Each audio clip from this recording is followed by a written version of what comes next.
சொந்த மகளையே கொடுமைப்படுத்தும் வனிதா என்ன செய்தாங்க தெரியுமா? வனிதா மகள் ஜோவிகாவையும் தேவயானி மகள் இனியாவையும் கம்பேர் பண்ணி சோஷியல் மீடியாவில் பெரிய பட்டிமன்றமே போயிட்டு இருக்கு. ரெண்டு பேரையும் கம்பேர் பண்ணாதீங்க, அதுக்கு யாருக்குமே உரிமை கிடையாதுன்னு கொந்தளிச்சு போய் இருக்கிறாங்க வனிதா. இப்படிப்பட்ட நிலையில மகள் ஜோவிகாவுக்கு பெரிய கண்டிஷன் போட்டதை பத்தி அவங்களே ஷேர் பண்ணியிருக்காங்க. என்னுடைய மகள் காலேஜுக்கு போகலைனாலும் அவளை ரொம்பவே கண்ட்ரோல்டா வச்சிருக்கேன். இருந்தாலும் நான் பண்ற சின்ன சின்ன மிஸ்டேக்கை கண்டுபிடிச்சு எனக்கே அட்வைஸ் பண்ணுவா.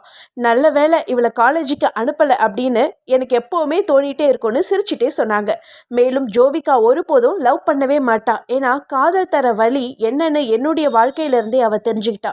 ஸோ அவள் லவ் பண்ண வாய்ப்பே கிடையாதுன்னு ரொம்ப போல்டாக பேசியிருக்காங்க வனிதா. இதை கேட்ட ரசிகர்கள், மேடம் நீங்கள் மட்டும் 3 முறை 4 முறை லவ் பண்ணலாம், கல்யாணம் பண்ணலாம், ஆனால் ஜோவிகா மட்டும் பண்ணக்கூடாதான்னு ஆதரவாக கேள்வி எழுப்புறாங்க. இவங்க சொல்கிறதெல்லாம் இருக்கட்டும், ஜோவிகாவே தனிப்பட்ட முறையில் என்ன முடிவெடுப்பாங்கன்னு பொறுத்திருந்து பார்க்கலாம்.